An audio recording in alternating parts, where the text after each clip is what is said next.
Are you struggling with your introduction and overview for Task 1 writing? In this episode, we're going to tackle both of them now here on Hacking IELTS. If you're joining us for the first time, this is a YouTube channel and a podcast helping new and intermediate IELTS test takers understand the exam and attain higher results. Okay guys, in this lesson, we're going to once again refer to an amazing resource by IELTS Liz that she made available for you way back in 2014. The great thing about IELTS resources are that they age well, and the information we can get from Liz is just as relevant today as it was back in 2014. We're going to tweak this bar graph a little bit, changing the years and giving it a Canadian twist. All right, let's jump into this lesson now. If you recall from our previous talks about Task 1, you'll recall that this task is in fact a report and not an essay. This means that we do not require a concluding paragraph, and we want to keep the writing brief at only 150 words and focus on the trends for the chart that you're provided with. Okay, we're now going to check out a sample introduction and overview for a chart that we can look at together. My apologies to our podcast listeners, as you'll have to do your best to imagine the graph as we discuss it in the video. The good news is that the introduction is going to be the easiest part that you write. However, the overview is going to be the most critical or important paragraph you need to write. Remember, and this can't be understated, you must have an overview, otherwise the examiner is going to dock you marks. We're now going to look at a bar graph that indicates the average monthly expenses by Canadian households in 3 years. For this particular task, let's try and fill in the gaps that will be identified by the following sound. But first, for our podcast listeners, we need to explain this particular bar graph. First of all, as mentioned, we have 3 different years that are indicated by 3 colors on the graph. The color blue for the year 2000, the color green for the year 2010, and the color yellow for the year 2020. On our x-axis, we see various types of household expenses, starting at the far left with utility bills, followed by transport, then rent, entertainment, and finally, groceries. On our y-axis, we have the amount of funds spent in Canadian dollars, ranging from $0 all the way up to $600 in $100 increments. I hope this is clear for all the podcast listeners. Do your best to imagine this bar graph comparing the different types of living expenses, okay? All right, we're now going to read our supplied introduction, but it has gaps, and each gap can be filled with a maximum of 2 words. Sound good? Let's do it. The illustrates the typical of money spent each month on utility bills, transport, rent, entertainment, groceries by households in Canada in 3 years, 2000, 2010, and 2020. Units are in Canadian dollars. Did you manage to fill in most of the gaps?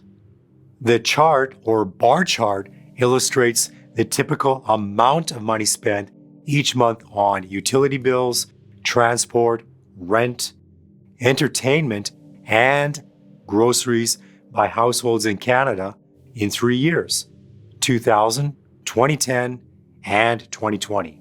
Units are measured in Canadian dollars. Does this make sense?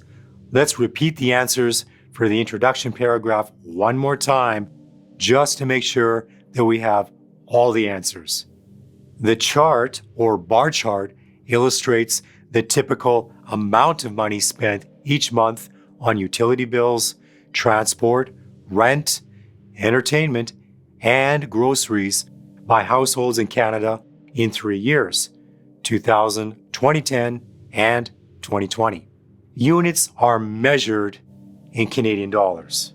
Now, let's move on to the overview. And remember, it's absolutely critical that you have this paragraph.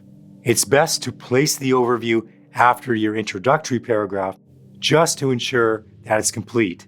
And the examiner marking your report will clearly see that you've completed this essential step for this task.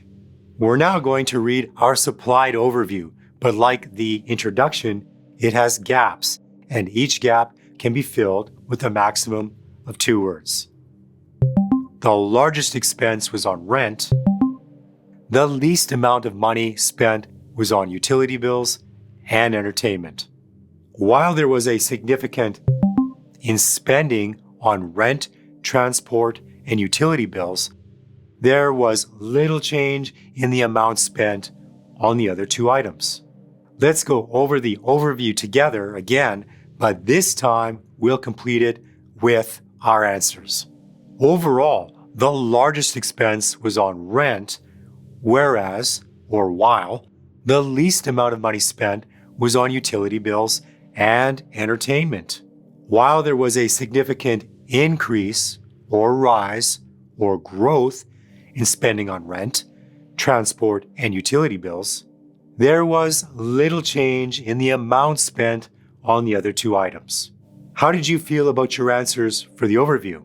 Was it harder than you thought?